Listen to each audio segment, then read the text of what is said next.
ሰላም ጤና ይስጥልን። በመላው የአሜሪካ ግዛት ለምትገኙ የኛ ሰው ትውልደ ኢትዮጵያውያን በሙሉ እንደምን አላችሁ እንደምን ቆያችሁ? እንዲሁም ከአሜሪካ ውጭ በተለያየ ዓለም ሆናችሁ ይሄን ዜናና መረጃ እየተከታተላችሁ ለምትገኙ ሁሉ በቅድሚያ ሰላምታችን በያላችሁበት የዓለም ጥግ ሁሉ ይድረሳችሁ። በዛሬው የዜናና የመረጃ ጊዜ ሁለት ሰበር አስቸኳይ አንገብጋቢ አሁን መደመጥና አሁን መደረግ ያለባቸው ዜናዎችን ለአድማጭ ተመልካቾቻችን ይዘን መጥተናል። የአሜሪካ ይግባኝ ሰሚ ፍርድ ቤት የ60 ሺህ ስደተኞችን የቴምፖራሪ ፕሮቴክትድ ስታተስ ወይም የቲፒኤስ መብት አደጋ ላይ በጣለ መልኩ እጅግ አስደንጋጭ ውሳኔን ወስኗል። ኢትዮጵያውያን እንዴት ሆነው ይሆን? ምን ተወስኖ ይሆን? የሚለውን በዝርዝር ይዘነዋል። ትሰሙታላችሁ አብራችሁን ስትቆዩ። ሁለተኛው ዜናችን መቀመጫውን አዲስ አበባ ያደረገው የአሜሪካ ኤምባሲ አስቸኳይ መልእክት አስተላልፏል። ወደ አሜሪካ ለሚገቡና ለሚወጡ በሙሉ የተላለፈ አሁን መደረግ ያለበት አስቸኳይ መልእክት ነው። ዝርዝሩን ትሰሙታላችሁ። አሁን በቀጥታ ወደ ዝርዝሩ አልፌያለሁ። እናንተ የዩቲዩብ ቻናሉን ሰብስክራይብ እያደረጋችሁ ግቡ። እኔ መረጃዎቹን ለእናንተ በሚመጥን መልኩ ማቅረቤን እቀጥላለሁ። ወደ ቀዳሚው ዜና ስናልፍ ሳን ፍራንሲስኮ የዩናይትድ ስቴትስ የዘጠነኛው የወረዳ ይግባኝ ሰሚ ፍርድ ቤት ናይን ሰርኪዩት ኮርት ኦፍ አፒል የትራምፕ አስተዳደር ከሆንዱራስ፣ ኔፓል እና ኒካራጓ የመጡ በግምት ከ60 ሺህ በላይ የሚሆኑ ስደተኞችን የጊዜያዊ ሁኔታ ወይም ቴምፖራሪ ፕሮቴክትድ ስታተስ ጥበቃን የወሰነውን ውሳኔ እንዲቋረጥ የሚያስችል ብይን ሰጥ ወደ ቀዳሚው ዜና ስናልፍ ሳን ፍራንሲስኮ የዩናይትድ ስቴትስ የዘጠነኛው የወረዳ ይግባኝ ሰሚ ፍርድ ቤት ወይም ናይን ሰርኪዩት ኮርት ኦፍ አፒል የትራምፕ አስተዳደር ከሆንዱራስ፣ ኔፓል እና ኒካራጓ የመጡ በግምት ከ60 ሺህ በላይ የሚሆኑ ስደተኞችን የጊዜያዊ ጥበቃ ሁኔታ ወይም ቴምፖራሪ ፕሮቴክትድ ስታተስ ለማቋረጥ የወሰነውን ውሳኔ እንዲቀጥል የሚያስችል አስደንጋጭ ብይን ሰጠ። ይህም ለእነዚህ ሀገራት ዜጎች የተሰጠውን የጊዜያዊ ጥበቃ ሁኔታ ወይም ቴምፖራሪ ፕሮቴክትድ ስታተስ መቋረጡን የሚደግፍ ሲሆን የታችኛው ፍርድ ቤት የክሪስቲ ኖምን ውሳኔ የሻረበትን በጊዜያዊም ቢሆን እንኳን ሙሉ በሙሉ እንዲቆም ብይን ሰጥቷል። የዲፓርትመንት ኦፍ ሆምላንድ ሴኩሪቲ ኃላፊ የሆነችው ክሪስቲ ኖኤም የበርካታ ሀገራትን ቲፒኤስ ማለትም ቴምፖራሪ ፕሮቴክትድ ስታተስ በተቀመጠለት ቀነ ገደብና ፕሮግራም መሰረት የኢትዮጵያውያንንም ጨምሮ ማቋረጧ ይታወቃል። ይሁን እንጂ ቲፒኤስ የተቋረጠባቸው ግለሰቦችና የሲቪክ ማህበራት እንዲሁም የሰብአዊ መብት ተሟጋቾች ጉዳዩን ወደ ፍርድ ቤት ወስደውት ነበር። አንዳንድ ፍርድ ቤቶች ሁኔታው በጊዜያዊነት እንዲታይ የወሰኑ ሲሆን ነገር ግን የሳን ፍራንሲስኮ የዘጠነኛው ይግባኝ ሰሚ ፍርድ ቤት ይህ ሁኔታ እንዲቀጥልና ለነ ክሪስቲ ኖም ብሎም ለትራምፕ አስተዳደር አመች ሁኔታን በመፍጠር የቲፒኤስን መቋረጥ ሙሉ በሙሉ በፍርድ ቤት እንዲጸና አድርጎታል። የትውልደ ኢትዮጵያውያን ቲፒኤስስ ምን ሆኖ ይሆን? እጅግ አስደንጋጭ ነገር ነው። እሱንም ወደ በኋላ ላይ የምትሰሙት ይሆናል። የዘጠነኛው ይግባኝ ሰሚ ፍርድ ቤት እንዲህ ሲል ጽፏል። የቲፒኤስ ሕግ ሚኒስቴሯ የመጀመሪያውን ቲፒኤስ ስያሜ ያስከተሉ ክስተቶች ከተከሰቱ በኋላ የተፈጠሩ የሀገር ሁኔታዎችን እንዲመለከት አይጠበቅባትም ሲል ፍርድ ቤቱ ወስኗል። የሚኒስቴሩ የቀድሞ ሁኔታዎችን ያለመመልከት ውሳኔ ያልተብራራ የፖሊሲ ለውጥ አይደለም ሲል ፍርድ ቤቱም የታችኛው ፍርድ ቤት የወሰነውን በሙሉ ድምፅ ወይም በሙሉ ውሳኔ በይኖበታል ማለት ነው። ይህ ማለት ምን ማለት መሰላችሁ? ለምሳሌ የኢትዮጵያውያን ቲፒኤስ የተሰጠበት ዋናውና ትልቁ ምክንያት በትግራይ ክልል በነበረው በዛን ጊዜና ሰዓት ባለው ጦርነት ምክንያት ነበር። ከትግራይ ክልል ጦርነት በኋላ ወይም ቲፒኤስ ከተሰጠ በኋላ ለኢትዮጵያውያን ማለት ነው በአማራ ክልል፣ በኦሮሚያ ክልል፣ በቤኒሻንጉል ክልል እንዲሁም በተለያዩ የኢትዮጵያ አካባቢዎች ግጭቶችና ጦርነቶች ተከስተው ሊሆን ይችላል። ወይም ደግሞ የተለያየ የተፈጥሮ አደጋና ሌሎችም ቀውሶች በኢትዮጵያ ውስጥ ተከስተው ሊሆን ይችላል። የፍርድ ቤቱ ውሳኔ የሚያመላክተው የዲፓርትመንት ኦፍ ሆምላንድ ሴኩሪቲ ኃላፊ የሆነችው ክሪስቲ ኖም እነዚህን ችግሮች ዋናው ችግር ከተከሰተ ወይም ቲፒኤስ ከተሰጠ በኋላ የተከሰቱ ችግሮችን በድጋሜ እንድትመለከትና እንድትገመግም አትገደድም ሲል አጽድቆላታል። ከዚህ በኋላ አዲስ ችግሮች ቢፈጠሩ ለምሳሌ አዲስ የፖለቲካ ቀውስ፣ አዲስ የኢኮኖሚ ችግር ወይም ሌላ አደጋ ሚኒስቴሯ ይህንን እንድታይ ግዴታ የለባትም ሲል ነው ፍርድ ቤቱ የወሰነላት። ሚኒስቴሯ የመጀመሪያው ችግር አሁንም እንዳለ ወይም እንዳልቀረ ብቻ መመልከት ነው የሚጠበቅባትም ሲል ፍርድ ቤቱ ወስኗል። አዲስ ችግር ቢኖርም እንኳን ያንን ቸላ ብሎ የቲፒኤስን የማቋረጥ ሂደቱን ማስቀጠል ይቻላል ሲል ነው ፍርድ ቤቱ የወሰነው። የኢትዮጵያውያንን ቲፒኤስ ስንመለከት ቲፒኤስ የተቋረጠባቸው ትውልደ ኢትዮጵያውያንና እንዲሁም አሜሪካን ሀገር የሚገኙ የሲቪክ ማህበራት ባንድ ላይ በመሆን የክሪስቲ ኖምን ውሳኔ በመቃወም ጉዳዩን ለይግባኝ ሰሚ ፍርድ ቤት አስተላልፈውት ነበር። ሁኔታውንም እየተከታተሉ ይገኛሉ። አንዱ ያቀረቡት ትልቁ ምክንያት ደግሞ የኢትዮጵያውያን ቲፒኤስ መቋረጥ የለበትም፣ ምክንያቱም ኢትዮጵያ ውስጥ የተለያዩ አካባቢዎች ግጭቶች አሉ፣ ጦርነቶች አሉ፣ አለመረጋጋት አለ የሚል ነበር። ነገር ግን ይህ እንደሌሎቹ ሀገር ከሆነ የኢትዮጵያውያንም አደጋ ላይ ይወድቃል ወይም የኢትዮጵያውያን የይግባኝ ሰሚ ክስም ይቋረጣል ማለት ነው። ለምሳሌ የሆንዱራስና የኒካራጓን ያደረጉት እንዴት ነው? የሀገሪቱ ሁኔታ ቲፒኤስ ሲቀርብ ያለበትን ችግር ተመልክተናል። እሱ ችግር አሁን ተቀርፏል። ስለዚህ አሁን ሌላ ችግር ስለሌለ ከሱ በኋላ የመጡ ችግሮችን አንመለከትም፣ ቲፒኤስን ለማቋረጥ በቂ ነው ብለው ወስነዋል። የኢትዮጵያውያንን ስንመለከት እንግዲህ በትግራይ ክልልና በፌዴራሉ መንግስት መካከል ተደርጎ የነበረው ጦርነት ለጊዜው ቁሟል። ምናልባት አሁንም አንዳንድ ያልተፈቱ ችግሮች ቢኖሩም እንኳን ሁኔታው ቁሟል የሚለው ነው እንግዲህ የክሪስቲ ኖም ውሳኔ የተመለከተው። ፍርድ ቤቱ ምን ይወስን ይሆን የሚለው በጉጉት እየተጠበቀ ነው። ነገር ግን እንደነዚህ ሀገራት ውሳኔ እንደ 9ኛው ይግባኝ ሰሚ ፍርድ ቤት ውሳኔ ከሆነ የኢትዮጵያውያኖችም አደጋ ላይ መውደቁ አይቀርም። እየጸለይን ነው። እናንተም እንግዲህ ጸልዩ፣ ትውልደ ኢትዮጵያውያን እንዳይቋረጥባቸው በተለይ ቲፒኤስ ላይ ላሉ ማለት ነው። ፍርድ ቤቱ ለጊዜያዊነት ነው ባለፈው ያቆመው። እስከ የካቲት 13 ድረስ ውሳኔው የፍርድ ቤት ውሳኔ ጸድቆ መምጣት አለበት። የፍርድ ቤት ውሳኔው ጸድቆ ካልመጣ ግን ዲፓርትመንት ኦፍ ሆምላንድ ሴኩሪቲ በወሰነው ውሳኔ መሰረት ማባረሩን ይቀጥላል ማለት ነው። ዛሬ እንግዲህ ይህ ቪዲዮ ሲቀርብ የካቲት 10 ነው በፈረንጆቹ። 3 ቀን ብቻ ነው የቀረው። ነገ ወይም ከነገ በኋላ የፍርድ ቤቱ ውሳኔ በጉጉት ይጠበቃል። እንግዲህ ተስፋ እንዲኖረው እንገምታለን። ነገር ግን አሁን የ9ኛው ይግባኝ ሰሚ ፍርድ ቤት ከወሰነው ውሳኔ አንጻር የኢትዮጵያውያንም ሪስክ ነው በሚለው ካታጎሪ ውስጥ እንደሚቀመጥ ነው መረጃዎች የሚያመላክቱት። ይሁን እንጂ የፍርድ ቤቱን ውሳኔ ደግሞ በአካል የምንከታተለው ይሆናል። ሁለተኛው ክፍል ደግሞ በዚሁ ጋር ተያይዞ ፍርድ ቤቱ የወሰነው ዛሬ ማለት ነው ያልተብራራ የፖሊሲ ለውጥ አይደለም የሚለው። ይህም ትውልደ ኢትዮጵያውያን ቲፒኤስ የተቋረጠባቸውና የሲቪክ ማህበራት ስለ ኢትዮጵያውያን ቲፒኤስ መቋረጥ ሲከራከሩ ፖሊሲው ያልተብራራ ነው ብለው ነበር። አሁን የ9ኛው ይግባኝ ሰሚ ፍርድ ቤት ደግሞ ፖሊሲው ያልተብራራ አይደለም ብሎ ወስኖታል ማለት ነው። ቀደም ሲል በሌሎች ሀገሮች ላይ ቲፒኤስ ሲያቋርጡ አንዳንድ ጊዜ አዲስ ሁኔታዎችን ይመለከቱ ነበር ወይም ረጅም የሽግግር ጊዜ ይሰጡ ነበር። አሁን ግን ሚኒስቴር ኖም አዲስ ሁኔታዎችን ቸል ብላ አጭር የሽግግር ጊዜ ሰጥታ የቲፒኤስ ሁኔታን አቋርጣለች ይላል ፍርድ ቤቱ። ይህን ማድረጓ ያልተብራራ ወይም ያልተገለጸ የፖሊሲ ለውጥ አይደለም ሲል ነው ፍርድ ቤቱ መግለጫ የሰጠው። ማለትም ህጉ እንዲደረግ የሚፈቅድ ስለሆነ ይህ ለውጥ ህጋዊ ነው። ስለዚህ የታችኛው ፍርድ ቤት ይህ የፖሊሲ ለውጥ ያልተብራራ ነው፣ ስለዚህ ህገወጥ ነው ያለውን ማብራሪያ ሙሉ በሙሉ ሽረነዋል ይላል። ይሄ ነው እንግዲህ የኢትዮጵያውያንም ይሻራል የሚል ከፍተኛ ስጋት አድሮብናል። የሌሎችን ሀገራት በሙሉ ሽረውታል ማለት ነው። እንግዲህ በአሜሪካ የኢሚግሬሽን አፒል መሰረት መጀመሪያ ኢሚግሬሽን ኩርት አፒል የሚባል የመጀመሪያው ውሳኔ አለ። ከመጀመሪያው ቀጥሎ ያለው ማለት ነው። መጀመሪያ ዲፓርትመንት ኦፍ ሆምላንድ ሴኩሪቲ እነ ክሪስቲ ኖም ይወስናሉ። እነሱ ከወሰኑ በኋላ ደግሞ የኢሚግሬሽን ይግባኝ ሰሚ ፍርድ ቤት አለ በቅርብ የሚገኝ፣ ወደሱ ይግባኙ ይቀርባል። ወደሱ ከቀረበ በኋላ ደግሞ ማን ነው በቀጥታ መጨረሻ ላይ የሚያየው? እንግዲህ ወደ ሱፕሪም ኮርት ሊሄድ ይችላል ማለት ነው። ስለዚህ የኢትዮጵያውያን ቲፒኤስ ያለው የት ነው?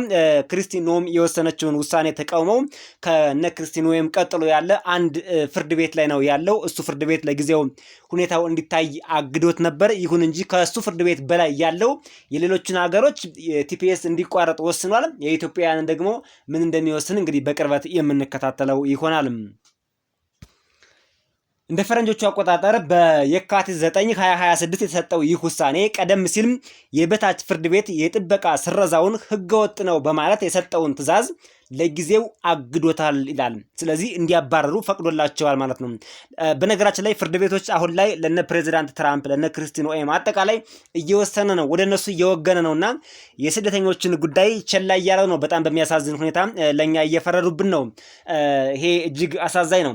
ይህም በሺዎች የሚቆጠሩ ስደተኞችን የህግ ከለላና የስራ ፍቃድ የማጣት ስጋት ውስጥ እንዲወድቁ አድርጓቸዋል ነው የሚለው በጣም በሚያሳዝን ሁኔታ። የተጎዱትን ሀገራትና ግለሰቦች ስንመለከት ከሆንዱራስ የመጡ ዜጎች በከፍተኛ ቁጥር ተጎድተዋል። 50 ሺህ ይሆናሉ። በሚገርም ሁኔታ በ1998 አውሎ ንፋስና በቀጣይ አለመረጋጋት ምክንያት በሀገሪቱ በነበረው ችግር ወደ አሜሪካን ሀገር የመጡ ናቸው። በጣም ከፍተኛ ቁጥር ያለው ነው። ከ50 ሺህ በላይ ነው የሚገመቱት። ኔፓሎች ከ7 ሺህ በላይ ይገመታሉ። የመሬት መንቀጥቀጥን ተከትለው በሀገሪቱ ወደ አሜሪካ የገቡ ናቸው። ኒካራጓ ደግሞ ከ4 ሺህ በላይ የሚገመቱ ናቸው። አጠቃላይ እንግዲህ 62 ሺህ የሚጠጋ ስደተኛ በአሜሪካን ሀገር ቲፒኤሱ ተቋርጦ እንዲባረር ዛሬ ፍርድ ቤቱ ወስኗል ማለት ነው። የኢትዮጵያን ግን አልታየም፣ በዚህ አግባብ አልታየም። እንግዲህ የኢትዮጵያን የሚታይበት ይግባኝ ሰሚ ፍርድ ቤት ባለፈው በዜና እወጃችን እንደሰማችሁት ሌላ ነው። ይሄኛው የ9ኛው ሰርኪዩት የሌሎችን ሀገሮች ነው የወሰነው። የኢትዮጵያን ደግሞ የሚወስነው ዳኛ ሌላ ስለሚሆን እንግዲህ ልቡን ያራራልን ነው የሚባለው። እንግዲህ መልካሙን ሁሉ እንዲወስንልን ፈጣሪ ልቡን ያራራው ነው የሚባለው። ሌላ ምንም አይባልም። ይህ ውሳኔ ከቬንዙዌላ፣ ሃይቲ እና ከኢትዮጵያ የመጡ የቲፒኤስ ተጠቃሚዎችን በቀጥታ አይመለከትም። ለነዚህ አገራት የተለየ የፍርድ ቤት ክርክር እየተካሄደ ይገኛል የሚል ዜና ነው የወጣው። በዚህ 2-3 ቀን ውስጥ በዚህ በአጭር ጊዜ ውስጥ ውሳኔው እንደሚታወቅ ተገልጿል። የህግ ፊልማው ክርስቲኖም እና የብሔራዊ ቲፒኤስ ጥምረት ምንድነው ያደረጉት? የሀገር ውስጥ የደህንነት መምሪያ ኃላፊ የሆነችው ክርስቲኖም እነዚህ ሀገራት ወይም ከነዚህ ሀገራት ለቲፒኤስ እንዲበቁ ያደረጓቸው የቀድሞ የተፈጥሮ አደጋዎች አሁን ላይ መሻሻል አሳይተዋል በሚል ጥበቃውን ሙሉ በሙሉ ለማቋረጥ ወስናለች ይላል። ይህን ተከትሎ የብሔራዊ ቲፒኤስ ጥምረት የሚባል አለ፣ ናሽናል ቲፒኤስ አሊያንስ እና የሲቪክ ተሟጋቾች ክስ መስርተው ነበር። የበታች ፍርድ ቤት ወይም ከይግባኝ ሰሚ ፍርድ ቤት በታች ያለው ማለት ነው። መጀመሪያ ላይ የነገርናችሁ አድሏዊ ነው፣ ውሳኔው በዘር ጥላቻ ላይ የተመሰረተ ሊሆን እንደሚችል ማስረጃዎች መኖራቸውን ጠቅሰው ነበር። እንግዲህ እነዚህ ያቀረቡት የአሰራር ህግን የጣሰ ነው ብለዋል።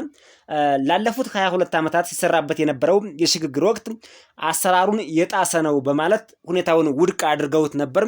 ይሁን እንጂ የላይኛው ፍርድ ቤት ደግሞ ሆኖም ግን የይግባኝ ሰሚ ፍርድ ቤቱ መንግስት የቲፒኤስ ጥበቃን የማቋረጥ ሰፊ ስልጣን እንዳለው በሙሉ ውሳኔው አረጋግጦ በይኗል ነው የሚለው። ስለዚህ መንግስት ካቋረጠ እሱ ይጸናል ነው ፍርድ ቤቱ እያለው ያለው።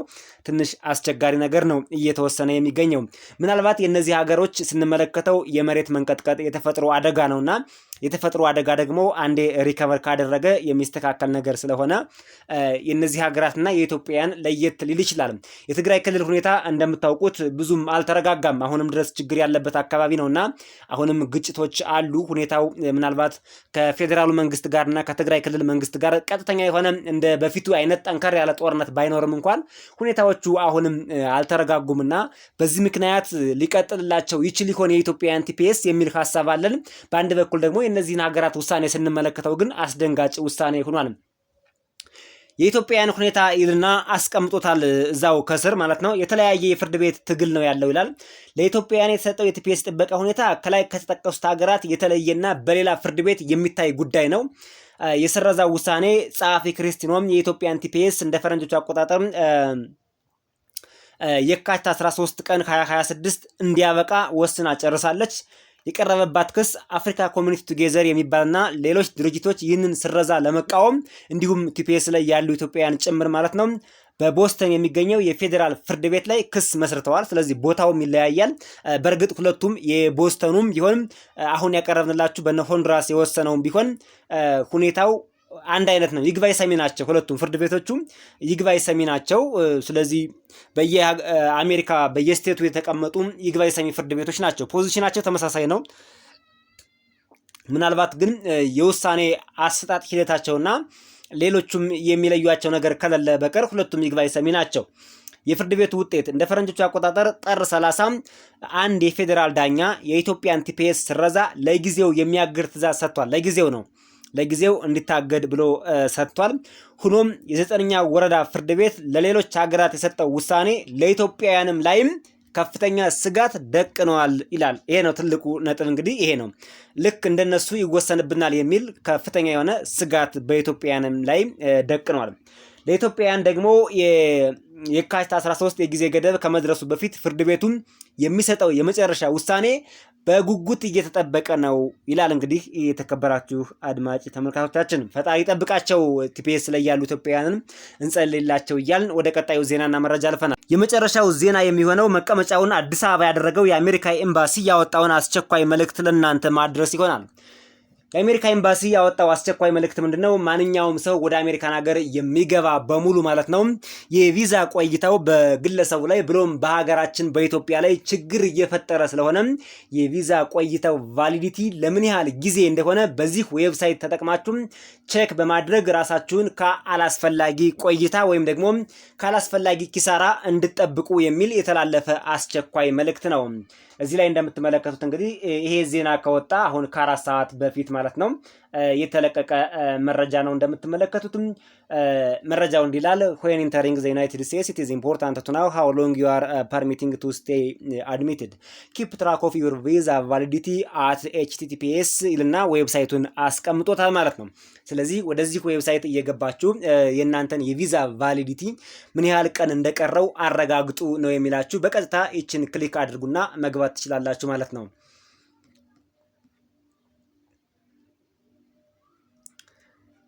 ወደዚህ ስትገቡ እንግዲህ የሚያሳያችሁ የመጀመሪያው ነገር እዚህ ጋር ብዙ ነገሮች ተዘርዝረዋል።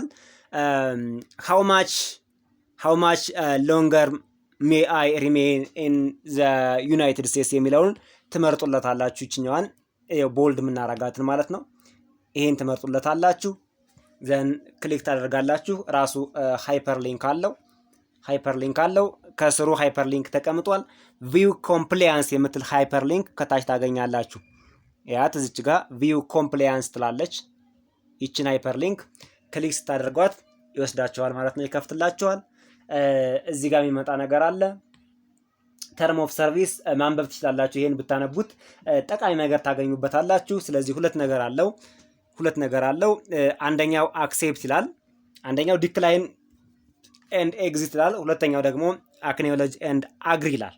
ስለዚህ አክኖሌጅ ኤንድ አግሪ ነው ካነበባችሁ በኋላ የምትሉት። አክኖሌጅ ኤንድ አግሪ ስትሉት ወደዚህ ቦታ ይወስዳችኋል ማለት ነው። እንደምትመለከቱትም ሪኳየርድ ፊልድስ አር ኢንዲኬትድ ባይ አን አስተሪክስ። ሁልጊዜ የሆነ ፎርም ኦንላይን ስትሞሉ እንደዚህ ቀይ አስተሪክስ ካያችሁ፣ የኮከብ ምልክቷን ካያችሁ ያ ፎርም የግድ ባዶ መሆን አይችልም ማለት ነው፣ ነል መሆን አይችልም የሚል ስያሜ ነው ያለው። ስለዚህ ይሄን መረጃ ትሞሉለታላችሁ ማለት ነው። ፈርስት ኔም የእናንተን ፈርስት ኔም ትሞላላችሁ፣ ላስት ኔም ትሞላላችሁ፣ ዴት ኦፍ በርዝ ትሞላላችሁ፣ ዶክመንት ካንትሪ ኦፍ ኢሹዋንስ ማን ነው ዶክመንቱን የሰጣችሁ፣ ኢትዮጵያ ትላላችሁ። አሁን የኢትዮጵያን ስለሆነ ኢትዮጵያ ትላላችሁ። ዶክመንት ነምበር ትጽፉለታላችሁ። ይሄን ከጻፋችሁለት በኋላ መጨረሻ ላይ ኮንቲኒው የምትለው አሁን ኢንአክቲቭ ናት ስላልተሞላ ነው። ስትሞሉት ኮንቲኒው የሚለው አክቲቭ ይሆንላችኋል። የቪዛ ቆይታችሁን በሚገባ እስከ መቼ መቆየት እንዳለባችሁ፣ ምን ያህል ቀን እንደቀረው ቫሊዴሽን ፔሪዱን በሙሉ ለእናንተ በግልጽ ያስቀምጥላችኋል። አሁኑኑ ይሄን ማድረግ አለባችሁ ሲል ነው እንግዲህ መቀመጫውን አዲስ አበባ ያደረገው የአሜሪካ ኤምባሲ ወደ አሜሪካ ለሚገቡ ትውልደ ኢትዮጵያን በሙሉ ይሄን መልእክት ያስተላለፈው ማለት ነው። መልእክቱን ተረድታችሁና ሁኔታውንም አሁን ባሳየናችሁ መልኩም ተጠቅማችሁ ተግባራዊ በማድረግ ራሳችሁን ካላስፈላጊ እንግልት እንዲሁም አሜሪካን ሀገር ካላስፈላጊ ቆይታ፣ ምናልባት አሜሪካን ሀገርም አላስፈላጊ ቆይታ ሲኖር መታሰርም ሌላም ችግር ሊኖር ስለሚችል ራሳችሁን እንድጠብቁ ይጠቅማችኋል ብለን በማሰብ ነው ይሄን ከዜናችን ጋር አካተን ያቀረብንላችሁ። የተከበራችሁ አድማጭ ተመልካቾቻችን